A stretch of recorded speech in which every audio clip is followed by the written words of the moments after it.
কিছু মজার কথা শেয়ার করবো আপনাদের সাথে। এরকম আপনাদের কারো কারো জীবনে এবং বিশেষ করে আমাদের মেয়েদের জীবনে এরকম ঘটেই। যেমন ধরুন আপনি আপনার বাচ্চাকে বললেন, বাচ্চার সামনে বললেন যে এই তোর হাজব্যান্ড ওয়াইফ গল্প করছে এটা ওটা সেটা। হঠাৎ করে আপনি বাপের বাড়ি গেলেন, বাচ্চাটি আপনার মাকে বা বাবাকে বলছে, জানো তো মা না এই কথাটা বলছিল। কি কেস খেয়ে, মানে কেস যে খাওয়ার কোনো ঠিক ঠিকানা নেই। আমার জীবনের একটা গল্প বলি আপনাদেরকে।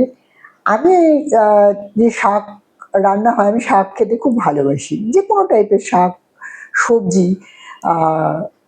আমি ধরুন রাস্তা দিয়ে কোথাও যাচ্ছি, সেই সময় ধরুন ঠেলাতে শাকসবজি বিক্রি হচ্ছে, বা যে কোনো জায়গায় যখন গাড়ি নিয়ে পাস করি কোনো বাজারের পাশ থেকে, তখন আমি একদম কি বলুন তো তাকিয়ে থাকি শাকসবজির দিকে। আর আমার হাজবেন্ড বলে, ওই তো যেই দেখেছে সবজি অমনি দেখো পুরো তাকিয়ে আছে। আমি না চোখ ফেলতে পারি না, জানেন তো, দেখতেই থাকি। তো এই শাক খাওয়ার একটা গল্প বলছি। শাক যেই ধুক তাতে আমার বালি লাগে, মানে আমি বালি আমার দাঁতে পড়বেই, একটা অদ্ভুত ব্যাপার জানেন তো। তো আমাদের যে সহকারী আছে আর কি, ও শাকটা বেছে গোটা অবস্থায় ধুয়ে দিয়ে যায়, চলে যায়। আমি আবার সেই শাকগুলোকে ধুয়ে তারপরে কাটি, কেন কেটে শাক ধুলে তার আর কোনো খাদ্যগুণ থাকে না, তাই আমার ঠাকুমা দিদিমারা বলতেন। তো যেটা বলছিলাম, এবার আমার মা আমার বাড়িতে এসছে, এবার মা বলছে কি, আমি কি তোর শাকটা ধুয়ে দেবো? তো আমার হাজবেন্ড পাশ থেকে বলছে, না না আপনাকে করতে হবে না, হ্যাঁ আপনি করলে কি হবে, ও আবার করবে। হ্যাঁ, মা আমার দিকে পুরো তাকিয়ে আছে, বলছে এ কি কথা। ঠিক সেম ভাবে আমার শাশুড়ি মা এরকম এসছেন, দেখছে আমি অনেক সবজি টবজি কাটছি, অনেক কষ্ট হচ্ছে আমার। উনি আমাকে বলছে, রীতা দাও আমি শাকটা ধুয়ে দিচ্ছি, তাহলে তোমার কাজটা এগিয়ে যাবে। আবার আমার হাজবেন্ড সেই আমাকে কেস খাওয়াচ্ছে, বলছে না মা তুমি করো না, তুমি জানো না ও আবার করবে, জানো ওই শাকটা ও আবার ধোবে। মানে তখন আমি না খুব লজ্জা পেয়ে গেছি। মা বলছেন যে, রীতা তুমি আবার ধোবে আমি ধোয়ার পরেও? আমি চুপ করে আছি, আমার কিছু করার নেই, কেননা আমি সত্যি আবার ধোবো সেটা।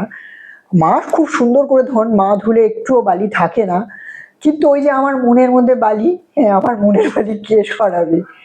এরকম নানান ঘটনা।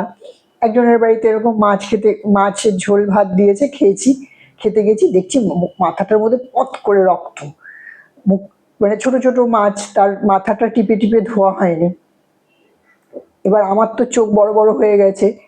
আবার সে আমার হাজবেন্ড, এই তোমরা ভালো করে মাছ ধোওনি, মাছের মধ্যে রক্ত, হ্যাঁ রীতা খাবেই না। হ্যাঁ, এরকম একজনের বাড়িতে গেছি, তার হেসেলে একটু বেশি গন্ধ, তেলাপোকার গন্ধ। সেখানে গিয়ে এরকম, না না ওকে কিছু দিও না, ও খাবে না, ওইসব তেলাপোকার গন্ধ টন্ধ পেলে ও আর খাবে না, ও বলবে না কিছু। এরকম ভাবে বিভিন্ন সময় আমি এইভাবে কেস খেয়েছি। আপনাদের যদি জীবনে এরকম কোনো কেস খাওয়ার গল্প থাকে বাড়ির লোকের কাছ থেকে বা মেয়ের কাছ থেকে, আমার হাজব্যান্ড একটু সাদা সাদা টাইপের, উনি ওনার যা মনে হয় উনি মুখের ওপর বলে দেন।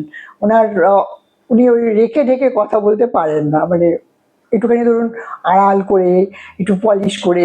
হ্যাঁ, আমি পরে এসে বলি, তুমি ওরকম কেন গো, তুমি ওরকম বললে?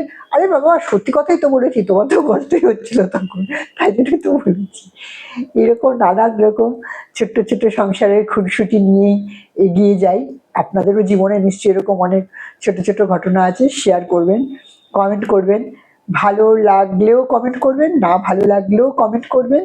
কমেন্ট করলে আমি উৎসাহ পাই যে অন্যান্য আরো অনেক কথা শেয়ার করার জন্য।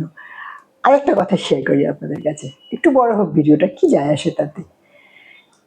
আমাদের যখন প্রথম দেখা হয় তখন তো একটা কাজের সূত্রে ওর সাথে আমার আলাপ, যাই হোক আমরা একসাথে কাজকর্ম করতাম।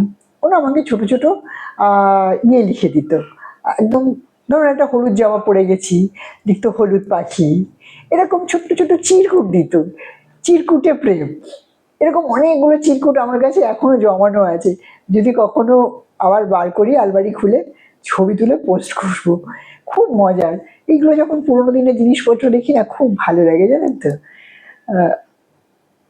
এই ছোট ছোট সুখ নিয়েই দিনটা কেটে যাবে আগামী দিনগুলো। ছোট ছোট সুখগুলো জড়ো করে এই জীবনতরী পেরিয়ে যাব। ভালো থাকবেন, সুখে থাকুন, শান্তিতে থাকুন, পার্টনারের সাথে মিলেমিশে থাকুন, এগিয়ে যান। প্রত্যেকের ভালোবাসা প্রত্যেকের জন্যই থাকাটা জরুরি। আর ছোট ছোট খুনসুটি দিয়ে জীবনের তরী পার করা। ভালো থাকবেন। এখানেই শেষ করছি, আবার অন্য একটা ভিডিওতে আবার আসবো।